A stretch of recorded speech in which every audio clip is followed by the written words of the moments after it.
The Messerschmitt's engine screamed as Oberleutnant Werner Hoffmann pushed the throttle forward, climbing through 7,000 meters over the German heartland. Through the armored glass, he could see them a formation of American bombers, their contrails etching white lines across the October sky of 1943. He'd shot down 4 heavy bombers in the past 6 months. He'd faced British Lancasters and Halifaxes at night, watched them burn and tumble. He'd intercepted American B-24s and sent them spiraling earthward. Today would be no different, he thought. Today would be 5. His wingman, Lieutenant Klaus Becker, held position off his right wing. Through the radio, Werner could hear the other pilots from their Gruppe checking in, their voices professional and calm. They were veterans, most of them. They knew their business. The intelligence officer had briefed them that morning on the target formation, Boeing B-17 flying fortresses. The Americans called them the newest G, a model variant, heading toward the ball-bearing factories at Schweinfurt. The officer had been precise about the defences. 13 machine guns per aircraft, 13 Browning M2 50 caliber weapons, he'd said, pointing to the silhouette drawings. Nose, tail, belly, top, sides.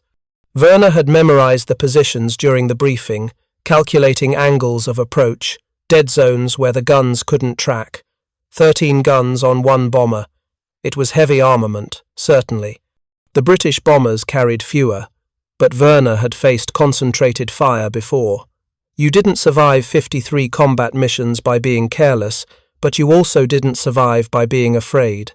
1 aircraft, 13 guns. You picked your angle, you came in fast, you fired, you broke away. Mathematics and nerve. Every fighter pilot knew this.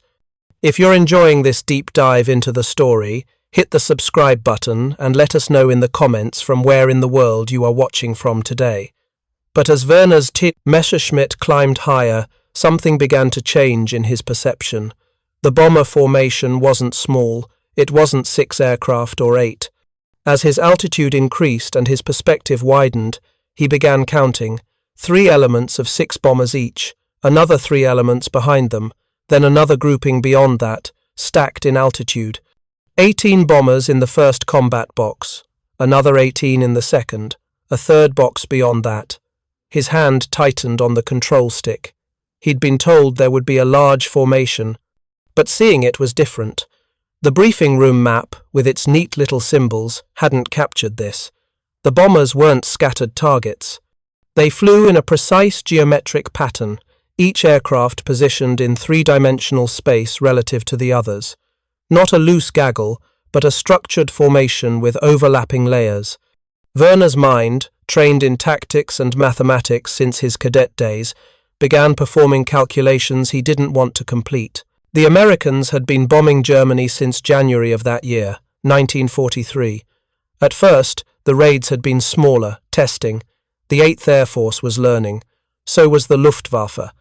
Werner remembered the early interceptions, when American bomber formations had been loose, when individual aircraft could be separated and picked off. Those days, he realized with a cold clarity, were over. What he saw ahead wasn't a collection of individual aircraft. It was something else entirely. A system, a machine made of machines. His wingman's voice crackled through the radio. "Hoffmann, do you see the size of this? How many boxes are there?" "3 that I can count," Werner replied, keeping his voice steady. "Maybe more beyond." The formation was still 5 kilometers distant, but already Werner could see the dark shapes against the white vapor trails. The Americans flew high, above 8,000 meters, where the air was thin and cold. They relied on their Norden bomb sites and their tight formations. Intelligence said they believed they could bomb in daylight without fighter escort, that their defensive firepower would be sufficient. Until today, Werner had thought that belief was foolish optimism, American arrogance. Now, approaching the formation with the sun behind him, the classic advantage position, he wasn't certain. The radio came alive with the Gruppenkommandeur's voice, calling out attack positions. Werner's swarm would take the lead bomber in the forward element. Standard doctrine. Approach from the rear quarter, where your closure rate gave the tail gunner minimal tracking time. Fire at 300 meters, rake from engine to cockpit, brake below. Repeat if necessary. Werner had done this twice before successfully. One British Lancaster, one American B-24. Both had gone down, but those had been night missions, single bombers caught alone, or small formations, 3 or 4 aircraft, where the defensive fire was manageable. This was different. Werner pushed the thought away. He was Oberleutnant Werner Hoffmann, veteran of the Eastern Front, holder of the Iron Cross First Class. He'd flown against Soviet fighters over Stalingrad when he was 20 years old, had learned his trade in the murderous skies over the Volga. He was 23 now, ancient by fighter pilot standards. He would do his duty.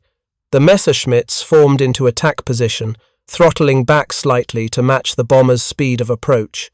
Werner could see the lead box clearly now, 18 B-17 seconds arranged in a pattern he'd never seen before. Not a simple V formation like bombers typically flew. This was a staggered box, aircraft arranged at different altitudes and lateral positions, creating what looked like a 3-dimensional crosshatch. As he studied it, understanding began to dawn. Every position in that formation had been calculated. Each bomber's guns could cover the approach angles to the bombers beside it, above it, below it. There were no dead zones, or if there were, they were minimal, theoretical gaps that would exist for only seconds as a fighter screamed through. The formation wasn't designed to protect individual aircraft. It was designed so the collective defended everything. Werner's throat felt dry. The intelligence officer's briefing echoed in his memory. 13 guns per aircraft. He'd divided his attention between that number and the recognition silhouettes, memorizing where each gun position was located. But he hadn't multiplied. 13 guns per aircraft. 18 aircraft in the box ahead, 234 guns, 234 barrels of 50 caliber ammunition, all potentially firing at him. His hand, so steady moments before, trembled slightly on the throttle. He tightened his grip, forced himself to breathe. Combat was always dangerous. You couldn't think about the danger, or you'd freeze. You flew, you fought, you relied on training and instinct. He'd faced anti-aircraft fire before, the black bursts of flak that could shred an aircraft in seconds. This was just machine guns. Smaller, faster targets could evade, but there were so many of them. The Gruppenkommandeur's voice cut through the radio chatter, sharp and commanding. All aircraft, prepare to engage. Attack in pairs. Hoffmann, you're cleared for your run. Werner acknowledged, his voice automatic, professional. Beside him, Klaus held formation, waiting for Werner's lead. The 2 Messerschmitts accelerated, diving slightly to build speed. Werner's tactical mind took over, suppressing the growing unease. Speed was life. Come in fast, fire, break away before they could track you properly. The closure rate would be over 700 kilometers per hour. No gunner could track that smoothly. Simple physics. Except there were so many gunners. The sun was behind him, perfect attacking position. The lead B-17 inches, the formation grew larger through his gun sight. Werner could see details now, the oval windows, along the fuselage, the ball turret beneath, the tail position with its distinctive vertical stabilizers. Behind it, other bombers held their positions with mechanical precision. Not a single aircraft had broken formation, despite knowing German fighters were approaching. Their discipline was remarkable and unnerving. 3 kilometers distant, Werner armed his weapons. The Messerschmitt Bf 109 G6 carried 2 13mm machine guns in the cowling and a single 20mm cannon firing through the propeller hub. He'd upgraded to the Rustsatz VI package months ago, adding 2 20mm cannons in underwing gondolas. 4 cannons total, against 13 machine guns per bomber. Except it wasn't one bomber, it was 18. It was 234 guns. Stop counting, he told himself. Stop thinking. Just fly. 2 kilometers. He could see the formation clearly now, could see the individual aircraft maintaining their precise spacing. The Americans didn't waver. They didn't break. They held position as if they were on parade, as if death wasn't screaming toward them at 600 kilometers per hour. Werner's finger rested on the trigger. He was committed now, diving toward the tail of the lead aircraft, coming in from the rear quarter just like doctrine taught. The range closed. 1,500 meters, 1,200. His gun sight centered on the bomber's fuselage, tracking the target as the massive aircraft seemed to float in his sights despite the closing speed. Then the bombers opened fire. Werner had expected the tail gunner to engage. One man, two guns, tracking one target. He'd expected to see tracers, to take evasive action, to continue his run. What he didn't expect was what actually happened. The entire formation erupted. It wasn't fire from one bomber. It wasn't even fire from 3 or 4. Every B-17 inches, the forward element that could bring guns to bear opened up simultaneously. Tracer rounds arced through the sky, not in thin streams, but in a torrent, a waterfall of 50 caliber ammunition that seemed to fill every cubic meter of air between Werner's aircraft and the bomber formation. The tracers were bright in the thin, high-altitude air, visible even in daylight, every fifth round burning magnesium bright, which meant for every tracer he saw, 4 more invisible bullets streaked past. The volume of fire was incomprehensible. Werner had flown through anti-aircraft barrages over Soviet positions, had seen the sky turn black with flak bursts. This was different. This was precise, directed, a cone of interlocking fire that converged on his approach path. The tail gunner of his target bomber was firing, yes, but so were the ball turrets of the aircraft flanking it. So were the waist gunners of the bombers in the second element. So were the top turret gunners of aircraft in the third element, whose fields of fire could reach over their companions to engage him. Every position in that geometric formation could defend every other position. Werner's Messerschmitt shuddered as rounds struck home. He heard the impact, felt the aircraft jolt. Instinct took over. He broke left, diving, abandoning his attack run. Behind him, Klaus broke right, his aircraft also hit. The radio exploded with voices other pilots encountering the same overwhelming fire, shock and alarm, replacing professional calm. Werner's mind raced as he dove away from the formation. He'd been hit. How badly? The controls still responded. Engine temperature normal, oil pressure holding, minor damage then, lucky. But the attack had been a failure. He'd barely closed to 800 meters before breaking off. 800 meters far outside effective cannon range. He hadn't even fired. He pulled out of his dive at 6,000 meters, reforming with Klaus. His wingman's aircraft showed holes in the port wing, but was still flying. They climbed again, swinging wide around the bomber formation. Other Messerschmitts and Focke-Wulf 190 seconds from their Gruppe were making their runs, and Werner watched with a sinking feeling as the pattern repeated. Each fighter would approach. The formation would erupt with fire. The fighter would break away. Some pilots pressed their attacks, and Werner saw one Messerschmitt stagger as multiple hits walked across its fuselage. The aircraft rolled inverted and began to fall, trailing smoke. One of theirs, dead or dying, spiraling toward the German countryside below. The bomber formation flew on, unperturbed. Not a single B-17 had fallen out of formation. Several showed damage. Werner could see holes in wings, could see one bomber with an engine trailing smoke, but they maintained their positions. The geometric pattern held. Werner's radio crackled. "Reform, all aircraft. We'll try frontal attacks. They can't have as much firepower facing forward." It was Major Hartmann, the Gruppenkommandeur, his voice strained but controlled. Frontal attacks, head-on passes against the stand, bombers. Higher closing speeds, less time in the defensive fire, but also less time to aim, and the target profile was smaller. Werner had trained for frontal attacks, but they required nerves of steel. You flew directly at a bomber, closing at combined speeds of over 800 kilometers per hour, fired at the last possible second, then broke over or under. Collision was a constant risk. So was misjudging the brake and flying through the bomber's propellers. But the Gruppenkommandeur was right. The rear approaches weren't working. The overlapping defensive fire was too intense. Perhaps from the front, where only the nose guns could engage, they'd have better success. Werner climbed again with Klaus, positioning for a head-on run. Other fighters from the Gruppe formed up, preparing for coordinated attacks. They needed to break up that formation, force the bombers to scatter. Individual bombers could be killed. This collective thing, this geometric defensive pattern, was proving almost invulnerable. Almost. Werner held on to that word. Almost invulnerable meant there was still a chance. He came around in a wide arc, positioning himself ahead of the bomber formation.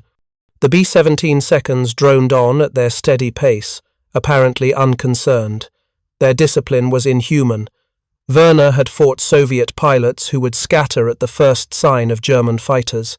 He'd fought British pilots who would break formation to chase a victory. These Americans simply flew on, maintaining their pattern, trusting their system. Werner steadied his breathing. The bomber formation approached from his 11 o'clock position, closing fast. He pushed the throttle to maximum power and turned into them. The lead B-17 grew in his windscreen, coming head-on. This was it. He could see the nose turret now, the twin 50 caliber barrels already tracking him. One turret, 2 guns. Those odds he could handle. The nose turret opened fire at 1,200 meters. Werner saw the tracer stream, adjusted his course slightly to throw off the gunner's aim. He was closing at over 800 kilometers per hour. The gunner couldn't track smoothly at that speed.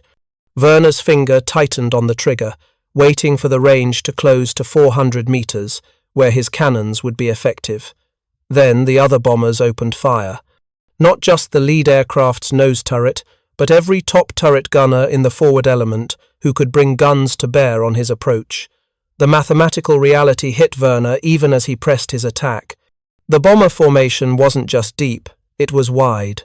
Aircraft flew abreast of each other, their top turrets able to rotate and track targets approaching from the front. 6 top turrets swiveled toward him, 12 50 caliber machine guns, plus the nose turret. 14 guns firing at one fighter. The air ahead filled with tracers. Werner fired his cannons, saw rounds impact the lead bomber's nose section, saw glass shatter. Then he was pulling back on the stick, braking high, his aircraft shuddering as rounds struck his left wing. He cleared the bomber by meters, felt the turbulence from the formation's prop wash, fought to control his aircraft as it bounced and yawed. His left aileron was damaged. The control stick felt mushy, unresponsive. Werner tested the controls carefully, found he could still maneuver, but sluggishly. Another hit like that and he'd be done. He looked back at the formation. The lead bomber he'd hit was still flying, still in formation, though smoke trailed from its nose section. Not a kill, not even a formation break. 3 attacks now. 3 failures. And his aircraft was damaged. Klaus's voice came through the radio, tight with stress. "Hoffman, I'm hit bad. Oil pressure dropping. I have to head home." "Go," Werner said. "I'll cover you." But he couldn't cover Klaus. His aircraft was damaged too. They both turned for home, 2 damaged fighters retreating from a formation that simply flew on.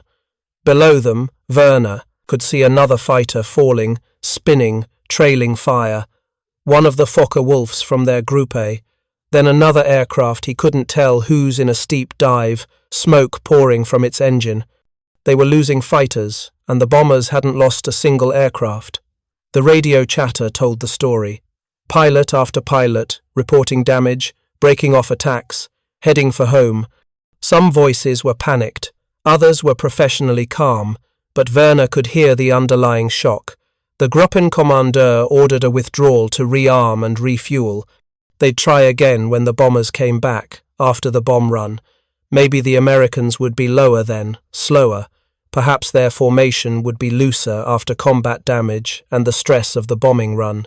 Werner nursed his damaged Messerschmitt back toward the base, Klaus flying beside him, both aircraft trailing thin streams of coolant or oil. The October sky was clear and cold. Behind them, the bomber formation droned on toward Schweinfurt. Werner couldn't see them anymore, but he could imagine their steady progress, those massive four-engine bombers holding their geometric pattern, their gunners watching the sky for the next wave of fighters.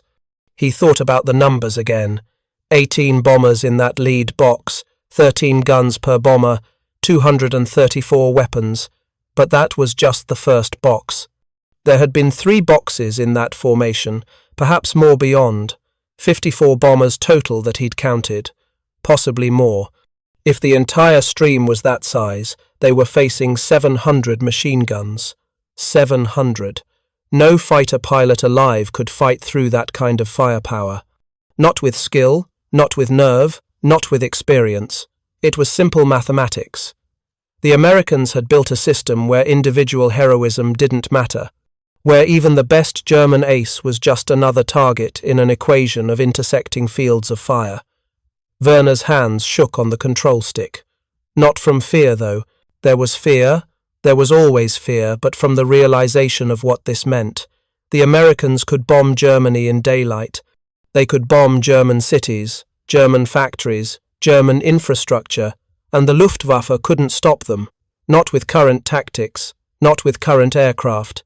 The defensive firepower was too great, the formations too disciplined. He landed at the base 45 minutes later, his aircraft damaged but flyable. Klaus landed behind him, his Messerschmitt streaming smoke, the engine dying as he touched down. They climbed out of their aircraft in silence, looking at the damage.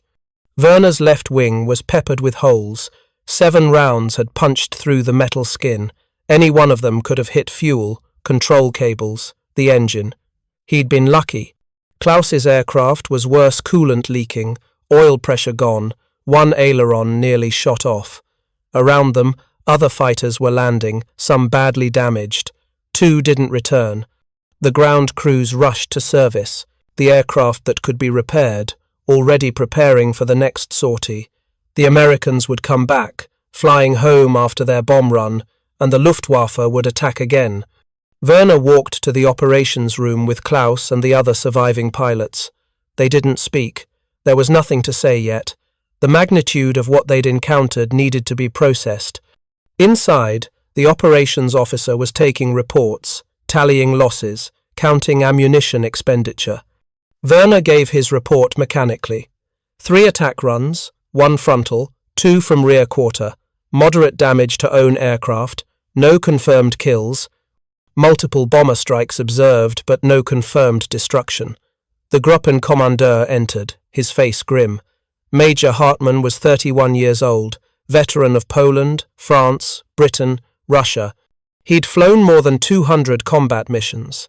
He looked tired now, older than his years.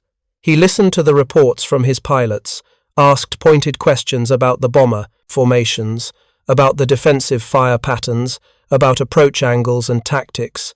Then he spoke. What we encountered today changes everything. These aren't the bomber formations we fought last year.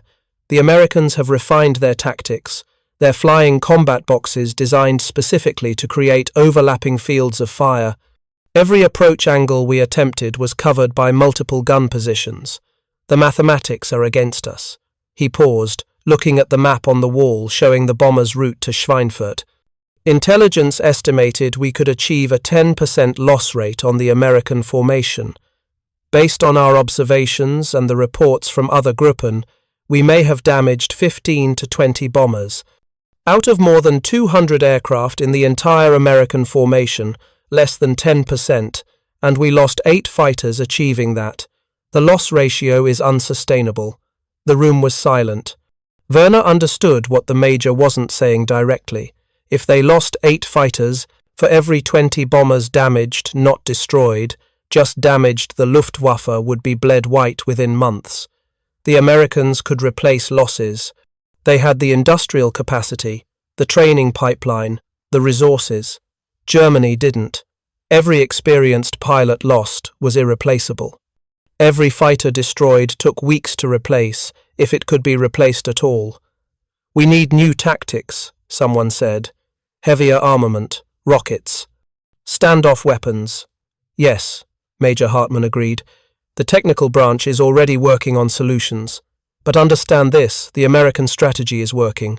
They're betting that their formations can survive long enough to destroy our industrial targets. And today suggests they may be right." If you find this story engaging, please take a moment to subscribe and enable notifications. It helps us continue producing in-depth content like this. Werner left the briefing and walked to his quarters. His hands had stopped shaking, but his mind was still racing. He'd been so confident that morning. 13 guns per bomber had seemed manageable. The flaw in his thinking had been the assumption that he'd be fighting one bomber. But the Americans didn't fly one bomber. They flew formations of 30, 50, 100 aircraft, all positioned to defend each other. The whole was far greater than the sum of its parts. He thought about the briefing officer that morning, pointing to the silhouette drawings. 13 guns. He'd shown where each gun was positioned, had discussed dead zones in the bomber's defensive coverage. But he hadn't shown how those guns overlapped when multiple bombers flew in formation. He hadn't explained that the combat box formation was designed so that every approach angle to every bomber was covered by guns from multiple aircraft. Or perhaps he had explained it, and Werner hadn't truly understood until he'd seen it himself. Until he'd flown into that wall of fire and realized that individual skill didn't matter when you were facing 234 machine guns. That evening, Werner wrote a letter to his brother, also a pilot, serving on the Eastern Front. He described the mission, the formation, the defensive fire. He tried to explain the mathematics of it, how the Americans had solved the bomber vulnerability problem not by making individual aircraft more survivable, but by making the formation collectively invulnerable. His brother would understand. He'd flown against Soviet armor formations, where individual tanks were vulnerable but massed formations could overwhelm through sheer firepower concentration. The Americans had applied the same principle to the air. Concentrated force multiplied defensive capability exponentially. Over the following weeks, Werner flew more missions against American bomber formations. The Luftwaffe adapted, developing new tactics. Frontal attacks became standard, trying to exploit the relatively weaker forward defenses. Some units equipped their fighters with underwing rockets, allowing standoff attacks from beyond machine gun range. Others used heavily armed Focke-Wulf 192s, carrying extra cannons, accepting reduced maneuverability for increased firepower. But the fundamental problem remained. The Americans kept coming, formation after formation, their combat boxes maintaining discipline even under attack. German fighter losses mounted. Experienced pilots died. Replacement pilots, fresh from training with minimal flight hours, died even faster. The mathematics that Werner had understood that October Day in 1943 played out in the skies over Germany month after month. By the winter of 1944, the situation had become critical. The Americans introduced long-range fighter escorts, P-51 Mustangs that could accompany the bombers all the way to target and back. Now German fighters had to fight through American escorts just to reach the bomber formations, and even when they did, they faced the same overlapping fields of fire that made every attack potentially suicidal. Werner survived, many didn't. He flew his last mission against American bombers in March of 1944, 9 months after that first encounter with the combat box formation over Schweinfurt. By then, he'd learned to recognize the futility of certain attacks, to calculate odds with cold precision, to preserve his aircraft and himself for missions that had some chance of success. That pragmatism kept him alive even as younger, more aggressive pilots died around him. The irony wasn't lost on him. He'd entered the war believing that skill and courage determined victory, that a good pilot in a good aircraft could defeat any odds. The Americans had proven that belief wrong. They'd created a system where individual excellence didn't matter, where the collective firepower of a formation could defeat even the most skilled attacker. They'd industrialized air defense the same way they'd industrialized everything else about their war effort. 13 guns per bomber. Werner would remember that number for the rest of his life. Not because it represented the armament of a single B-17, but because he'd failed to multiply it by 18, by 54, by 180. He'd thought like a fighter pilot, focused on individual combat, one aircraft against one target. The Americans thought like engineers, designing systems where every component supported every other component, where redundancy and mutual support created something far stronger than the sum of individual parts. The German military had always emphasized individual brilliance, the ace pilot, the brilliant tank commander, the aggressive infantry leader. Personal initiative and skill were celebrated. The Americans emphasized process, system, standardization. Their pilots weren't necessarily better individually, but their system was better. Their formations turned average pilots into a collective force that even the best German aces couldn't defeat. Werner understood this now. He understood it in the damaged aircraft he nursed home after each mission. He understood it in the faces of the pilots who didn't return. He understood it in the steady drone of bomber formations passing overhead, month after month, bombing German cities and factories, while the Luftwaffe threw itself against them and bled. The strategic implications were profound. Daylight bombing worked. The Americans could strike German industry, and even with heavy losses, they could sustain the campaign. Their industrial base could replace losses faster than they accumulated. Germany's couldn't. Every bomber shot down was replaced by 2 more. Every German fighter lost was 1 less defender. The mathematics were inexorable. By war's end, Werner had survived 68 combat missions. He'd achieved 11 confirmed victories, 4 of them heavy bombers. He was alive because he'd learned the lesson of that October day in 1943. He'd learned when to attack and when to preserve his aircraft, when the odds were merely dangerous versus when they were suicidal. Many pilots never learned that distinction. They died brave and accomplished nothing. After the war, Werner read the American strategic bombing surveys, the post-war analyses of the air campaign. The numbers were staggering. The 8th Air Force had lost thousands of bombers over Europe. Thousands. Entire bomb groups had been decimated on single missions. The loss rates were horrific by any measure, but the Americans had kept coming. They'd absorbed losses that would have broken any other air force and kept flying, kept bombing, kept grinding down German defences through sheer material superiority. The combat box formation, that geometric pattern that had seemed so ominous that October Day, had been refined throughout the war. By 1944, the Americans were flying formations of hundreds of bombers, stacked in multiple boxes at different altitudes, protected by fighter escorts, creating an aerial armada that could only be described as overwhelming. The defensive mathematics Werner had first encountered over Schweinfurt had been multiplied until it became an irresistible force. He thought about the briefing officer who'd shown them the silhouette with 13 gun positions marked. That officer had been technically accurate. A B-17G did carry 1350 caliber machine guns, but knowing that fact wasn't the same as understanding what it meant when multiplied across a formation of 180 bombers. The map wasn't the territory. The briefing wasn't the reality. Werner never became bitter about his wartime service. He'd fought for his country, had done his duty as he understood it, but he never romanticized it either. War wasn't about glory or heroism, he concluded. It was about systems and mathematics and industrial capacity. The Americans had understood this from the beginning. They'd built an air force designed around systems that could absorb losses and continue functioning. They'd created bomber formations where the loss of individual aircraft didn't matter because the formation itself survived. The lesson stayed with Werner for the rest of his life. Individual brilliance couldn't overcome systematic superiority. One skilled fighter pilot couldn't defeat 234 machine guns, no matter how brave or experienced he was.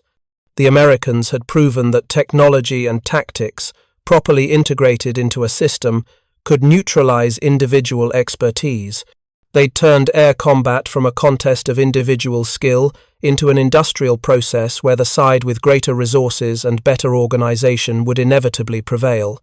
13 guns per bomber. It was the right answer to the wrong question. The question wasn't how many guns did one bomber have.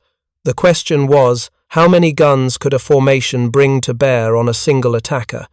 Werner had learned the answer to that question the die-to-you-rees hard way, diving through a wall of tracer fire that October day in 1943, 234 guns in the first box alone, more than 700 in the entire formation he'd encountered.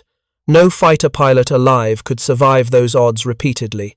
Some did survive, through luck and skill and caution, but survival wasn't the same as victory. The bombers kept coming, the factories kept burning, and the mathematics remained inexorable. The Americans had calculated correctly. Their defensive system worked, and that calculation, more than any single battle or tactical innovation, determined the outcome of the air war over Europe. Werner lived to be 78 years old, passing away in 1998. In his final years, he occasionally spoke to historians about his wartime experiences. He was always honest about what he'd seen and learned. When asked about the American bomber formations, he would describe that first encounter, the moment when his assumptions about individual combat collided with the reality of systematic defense. "I counted 13 guns per bomber," he would say, "but I forgot to multiply by 18. That was my mistake." The Americans didn't forget. They understood mathematics better than we did. That's why they won. Thank you for watching.